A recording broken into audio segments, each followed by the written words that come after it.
है, जब supreme court ने बदलाव कराया तो 2 तारीख को भारत बंद कराया भीम आर्मी ने।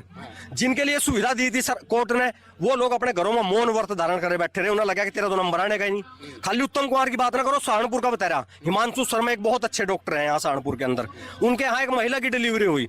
उस महिला की जब वीडियो वायरल हुई, बाद में उसने कहा मुझे डॉक्टर ने बताया कि मेरे बेटी पैदा हुई है, लक्ष्मी पैदा हुई है, लेकिन उसके परिजनों ने पूरा अस्पताल तोड़ा, सारा स्टाफ पिटा, डॉक्टर पिटा, और बाद में SC/ST एक्ट का मुकदमा दर्ज भी उसी डॉक्टर के खिलाफ दर्ज हुआ।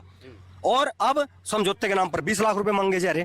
खाली एक बात ना करो आप, मैं आपको ना, आपकी वीडियो छोटी बड़ी हो जाएगी बहुत ज्यादा, वरना मैं आपको हजारों उदाहरण बता सकता हूँ।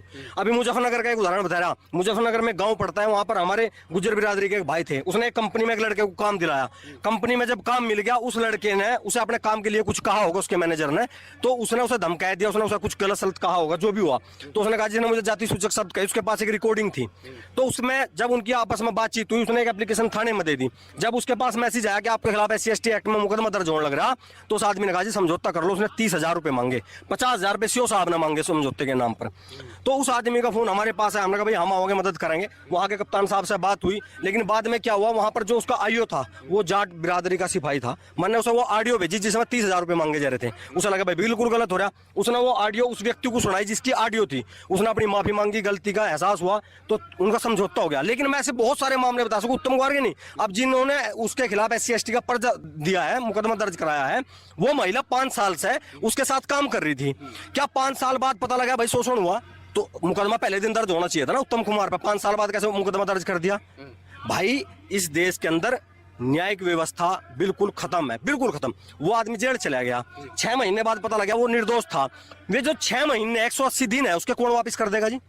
कोई सुप्रीम कोर्ट वापिस कर देगी, सरकार वापिस कर देगी, देश का कोई वापिस कर गया। अगर निर्दोष साबित हुआ तो 6 महीने में उसकी एवज कौन पूरी करेगा जी? उसका जो चरित्र हनन हुआ है, उसकी एवज कौन पूरी करेगा जी? बताओ आप कौन पूरी कर सके? नहीं, आप बताइए। उत्तर कुमार को तो यहाँ पे धागड़ चुड़ा फिल्म है, वो इतनी वायरल हुई, और पश्चिम उत्तर प्रदेश के अभिनेता माने जाते हैं, रहते भी गाजियाबाद के पास है।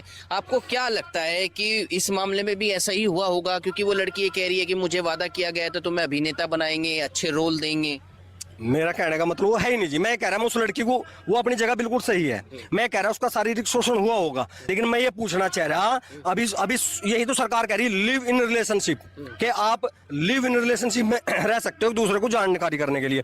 अभी कल सुप्रीम कोर्ट ने कहा है रजामंदी से शारीरिक संबंध बनाने पर दुष्कर्म नहीं हो सकता। एक महिला 5 साल किसी व्यक्ति के साथ रही, मैं फिल्मों में काम करा है, 5 साल बाद वो करेगी मेरा शारीरिक शोषण हुआ, मैं कौन मान लेगा जी इस चीज को? कल को तो इसका मतलब इन लोगों को अपने साथ रखना भी गुनाह हो जाएगा, नौकरी देना भी गुनाह हो जाएगा, काम देना भी गुनाह हो जाएगा, अस्पतालों में रखना गुनाह हो जाएगा,